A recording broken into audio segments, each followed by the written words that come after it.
What's up, Swift? It's Kyler Gordon. Just want to do a quick shout out to Swift Sports Network with all the latest news on the Bears. Keep doing your thing. Just hope you have a good day, man. And I just want to say, bear down.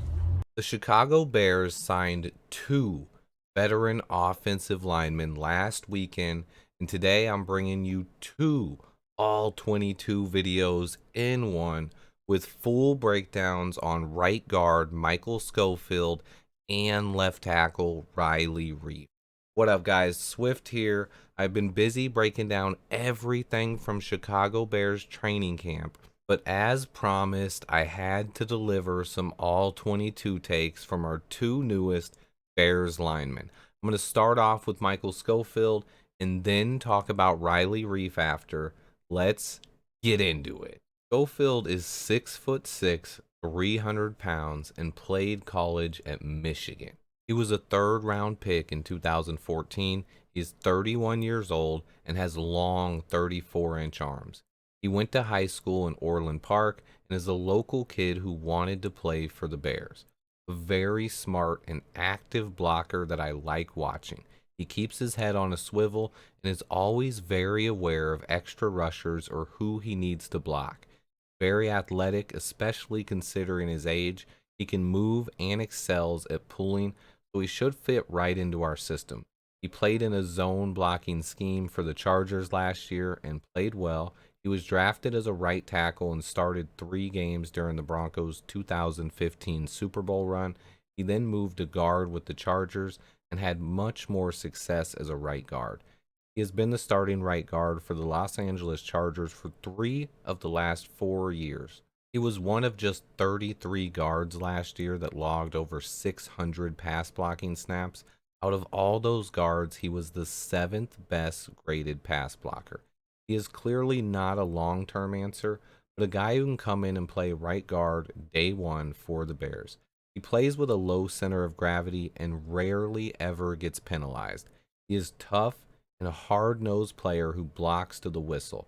Coming out of college, he was a much better run blocker than pass blocker. Over his tenure in the NFL, he has developed into a much better pass blocker, and it now might even be his strength. Overall, Schofield was graded out as the 9th best pass blocking guard in the NFL last season per Pro Football Focus. When watching him on tape, I love what he brings as a pass blocker. He has great awareness and loves to combo block. That is something I love seeing from my guards. In the run game, I loved his ability as a combo blocker as well. He gets off the snap very quickly, was the first guy off the ball a majority of the time, and he's very good at finding someone to block and helping his teammates while not losing track of his own assignment. He moved well into the second level and also was very good when asked to pull. He wasn't as bad of a run blocker as PFF made it seem. I almost wish the Chargers would have pulled him more often than they did last year. He has great discipline. Only 11 penalties called against him in 102 career games with 81 starts. In the last 3 years, he has 0 holding penalties and only 2 false starts. It's actually been more than 4 years since Schofield was called for a holding penalty. This should be music to Bears fans' ears. He fits what Ryan Poles likes. He's a tall, athletic lineman. That much is clear. Schofield fits the profile. He has a lot of traits that Poles looks for in his linemen. As far as a guard, he likes them to be able to move and pull, both things he can do well. He is not as agile as he was when he's younger. He still moves very well for a guy his size and age. I wanted to include my comparison of Schofield to our right guard from last season, James Daniels. James Daniels allowed the most pressures on our entire offensive line last season and over the last 2 years. My guy to Windy City Productions posted a nice graphic that compares the two. Last season, Daniels had 9 penalties, while Schofield had 3. Daniels gave up 3 sacks, Schofield 2. Daniels allowed more pressure than any lineman on our team last year with a whopping 40. Michael Schofield only allowed 24. So just a quick comparison, obviously Daniels is still young, which is why he got that big deal, but Poles was able to replace his production and possibly even upgrade while bringing in a guy for the veteran minimum. This is why we don't freak out about right guards early in the offseason. Right now, he's probably the best right guard on our roster. But does that mean he's guaranteed to make the 53-man roster? It might not. While I think Schofield has a great chance at making the roster and probably starting even all year long, what if he doesn't win the starting job? Depending if we keep 9 or 10 linemen and how this thing plays out, there's definitely a chance that he doesn't make the roster. I expect him to, but he has no guaranteed money, and his spot is definitely not as safe as Riley Reiff is. Michael should be competing with Ja'Tari Carter and possibly Zachary Thomas throughout camp. He is probably the odds-on favorite to win the job and start at right guard, but I would say he doesn't offer quite the upside that either rookie does if they manage to exceed expectations. He is agile, but he isn't as quick as either of the youngsters. He is very solid. He was great as a run blocker coming out of college and developed into a great pass blocker in the NFL. Both rookies can learn a lot from Schofield. I think he has a good chance to start out the season as the right guard, but I wouldn't rule out Ja'Tari Carter or Zachary Thomas just yet. He does at least add a solid veteran presence to the position, and he came on a cheap, non-guaranteed minimum deal. There isn't much to not like about this signing. He played better than James Daniels did last year, who got big money from the Steelers. Sure, he's a lot older, but we only signed him for this year. You guys know by now what Poles specializes in, right? Low risk, high reward, at least for this season. If this guy plays like he did last year, top 10 guard in the NFL, and we got him on a veteran's minimum deal, that is just masterful work by Ryan Poles, in my opinion. Obviously, we have a long season ahead of us and a lot of moving parts. This move helped solidify the offensive line for the Bears this season. That is it for my breakdown on Michael Schofield. So now I'm going to double dip and break into my all 22 breakdown on our new left tackle. Let's get into it. Riley Reiff has similar size at 6'6", 305 pounds. He was an excellent blocker in college and earned his first-round pedigree.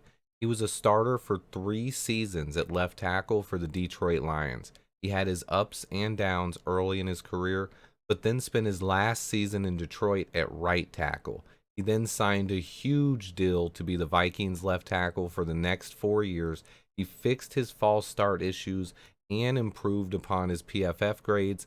They made him one of the highest paid tackles in the entire league, and it worked out pretty well for them. He was a very solid left tackle for the Vikings for over 4 years. He then refused to take a pay cut last year, ended up on free agency, and signed with the Cincinnati Bengals. He helped stabilize that line and was one of the best linemen on the team until he got hurt late in the season. He has showed twice in his career that he can handle right tackle if needed, but he is more comfortable on the left side. Reiff signed a 1-year deal, counting only $2.5 million against the cap, with performance escalators based on playing time and performance, where he could earn up to somewhere around $12 million. I got a little bit of an internet correction I want to note real quick. I heard Bear Lissimo and a few other guys saying that Riley Reiff is a career right tackle. That is simply not true. He played left tackle 4 out of his 5 years in Detroit. He then played left tackle all 4 years in Minnesota, and then he played right tackle twice in his career, once in Detroit in 2016, and then last year in Cincinnati, 2021. Overall, in his career, he has 139 starts. Only 26 of those were on the right side. The other 113 starts have came on the blind side. Riley also said himself in a press conference that he's much more comfortable on the left side. He also played left tackle in college. Another quick point as I get into his strengths and weaknesses here, he is a better pass blocker than he is a run blocker, and he's a far better fit for the Bears on the left side. I watched his 2 games in 2019 versus the Bears where he matched up versus Khalil Mack a lot. One, because the Vikings ran an outside zone blocking scheme. They ran a variation of Kubiak's outside zone, and Riley Reiff played very well in his time in Minnesota. He never quite lived up to his contract, but he was an average to solid left tackle every year. That is what you get in free agency usually, and exactly what I am expecting from Reiff this season. Besides the games versus the Bears in 2019 where he played left tackle, I also watched tape on Reiff last year in Cincinnati just to see if there was any fall-offs and how he performed. Me, he fits better. He fits better at left tackle. Clearly, he struggled in his first couple games at right tackle for the Bengals, but quickly adjusted to the switch and became the Bengals' best lineman for a good stretch of the season. Reiff was solid versus the run and pass last year. I liked him better in the outside zone scheme the Vikings ran, but the Bengals actually ran the ball outside the numbers more than any team in the NFL last year. They liked getting Mixon to the outside, and Reiff's ability to set the edge helped allow them to do that. I like what he brought to the run game. He is a strong, technical blocker who does his job on almost every snap. He has decent agility, but his footwork and technique are miles better than any of Chicago's younger linemen. Riley should at the very least stabilize the left side of the line and help teach some of the young guys how to be an NFL tackle. We have 3 young tackles with a lot of upside, and they can all learn a lot from Riley Reiff. On film, Reiff is a pretty boring guy to watch. He simply does his job. He does not get penalized or give up sacks very often. He can dominate lesser competition a little bit, but he sometimes struggles against elite edge rushers. When I say struggle, though, he still doesn't get beat like I watched Charles Leno get beat. He's a solid technician. He has good footwork, solid strength, high IQ, and decent agility. He's just not perfect. He's most likely not going to get any kind of consideration for the Pro Bowl, no matter how our season goes.